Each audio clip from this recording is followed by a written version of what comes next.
2026 FIFA ലോകകപ്പിന്റെ കലാശ പോരാട്ടത്തിന് ന്യൂജേഴ്സിയിലെ MetLife stadium പൂർണ്ണമായും സജ്ജമായിരിക്കുന്നു. തിങ്കളാഴ്ച പുലർച്ചെ 12:30 നിലവിലെ ലോക ചാമ്പ്യന്മാരായ അർജന്റീനയും യൂറോപ്യൻ ചാമ്പ്യന്മാരായ സ്പെയിനും തമ്മിൽ ചരിത്രപരമായ ഒരു പോരാട്ടത്തിന് നമ്മൾ സാക്ഷ്യം വഹിക്കാൻ പോവുകയാണ്. ഇരു ടീമുകളുടെയും തന്ത്രങ്ങളും കണക്കുകളും ഈ ഫൈനൽ മത്സരത്തിന്റെ ഗതി നിർണ്ണയിക്കാൻ പ്രധാന ഘടകങ്ങളാണ് നമ്മൾ ഇന്ന് പരിശോധിക്കുന്നത്. Welcome to the video. തുടർച്ചയായ 37 മത്സരങ്ങളിൽ പരാജയം അറിയാതെയാണ് സ്പെയിൻ ഈ ഫൈനലിലേക്ക് എത്തുന്നത്. പന്ത് കൈവശം വെച്ച് കളിക്കുന്നതിനോടൊപ്പം ഈ ടൂർണമെന്റിലെ ഏറ്റവും മികച്ച പ്രതിരോധ നിരയും അവരുടേതാണ്. കളിച്ച 7 മത്സരങ്ങളിൽ നിന്നും കേവലം ഒരു ഗോൾ മാത്രമാണ് സ്പെയിൻ വഴങ്ങിയത്.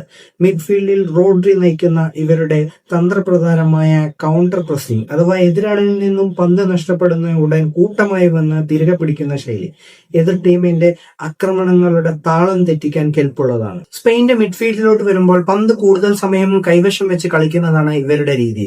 റോഡ്രി, ഫാബിയൻ റൂയിസ് എന്നിവരുടെ നേതൃത്വത്തിലുള്ള മധ്യനിര കൃത്യതയാർന്ന പാസുകളിലൂടെ കളി നിയന്ത്രിക്കുന്നു. അറ്റാക്കിംഗിലേക്ക് വരുമ്പോൾ Lamine Yamal, Dani Olmo, Mikel Oyarzabal എന്നിവർ സ്പെയിന്റെ ആക്രമണത്തിന് ചുക്കാൻ പിടിക്കുന്നു. ഗ്രൗണ്ടിലെ ഇരുവശങ്ങളിലൂടെയുമുള്ള പാസുകൾ നൽകി എതിർ ടീമിനെ പ്രതിരോധം ഭേദിക്കാൻ ഇവർ മിടുക്കരാണ്.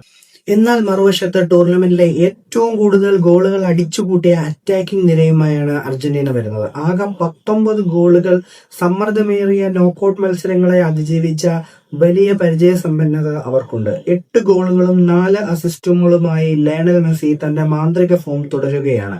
ബോക്സിനുള്ളിൽ അതീവ അപകടകാരിയായി ലോട്ടാരോ മാർട്ടിനസ് നിലയുറപ്പിക്കുന്നു.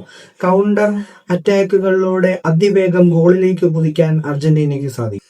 മധ്യനിരയിലേക്ക് നോക്കുമ്പോൾ Enzo Fernandez, Alexis Mac Allister തുടങ്ങിയവർ എതിരാളികളുടെ ആക്രമണങ്ങൾ തടയുന്നതിലും പന്ത് കൈവേഗം മെസ്സിയിലേക്ക് എത്തിക്കുന്നതിലും നിർണായക പങ്ക് വഹിക്കുന്നുണ്ട്. അറ്റാക്കിങ്ങിലേക്ക് നോക്കുമ്പോൾ അർജന്റീനയുടെ എല്ലാ ആക്രമണങ്ങളും ക്യാപ്റ്റൻ ലയണൽ മെസ്സിയുടെ കേന്ദ്രീകരിച്ചാണ്. മെസ്സിക്ക് സ്വന്തമായി കളിക്കാൻ അവസരമൊരുക്കുന്നതിനോടൊപ്പം ജൂലിയൻ അൽവാരസ്, ലോട്ടാരോ മാർട്ടിനസ് തുടങ്ങിയ സ്ട്രൈക്കർമാർ മികച്ച ഫിനിഷിംഗ് കാഴ്ചവെക്കുന്നു. വ്യത്യസ്തമായ 2 ഫുട്ബോൾ ശൈലികളുടെ പോരാട്ടമായിരിക്കും ഇത്. സ്പെയിന്റെ അച്ചടക്കമുള്ള പ്രതിരോധത്തെ മറികടക്കാൻ അർജന്റീനയുടെ ആക്രമണ നിരയ്ക്ക് സാധിക്കുമോ എന്നതാണ് പ്രധാന ചോദ്യം. മെസ്സിയെ പന്ത് തിരിക്കാൻ അനുവദിക്കാതെ പൂട്ടുക എന്ന വലിയ ഉത്തരവാദിത്വം റോഡ്രിക്കുള്ളപ്പോൾ വിങ്ങുകളിലൂടെയുള്ള ലാമിൻ യമാലിന്റെ വേഗതയെ അർജന്റീനയുടെ ഡിഫൻസുമാർ എങ്ങനെ പ്രതിരോധിക്കും എന്നതും മത്സരത്തിലെ നിർണായകമാണ്. സ്റ്റാറ്റിസ്റ്റിക്സ് പ്രകാരം സ്പെയിന് വലിയ മുൻതൂക്കം കൽപ്പിക്കപ്പെടുന്നുണ്ടെങ്കിലും ഫൈനൽ പോലുള്ള വലിയ വേദികളിൽ അർജന്റീനയെ തിരിച്ചടിക്കാനുള്ള ശേഷിയെ തള്ളിക്കളയാനാവില്ല.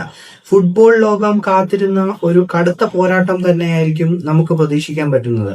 നിങ്ങളുടെ തന്ത്രപ്രധാനമായ പ്രവചനങ്ങൾ താഴെ കമന്റ് ചെയ്യുക.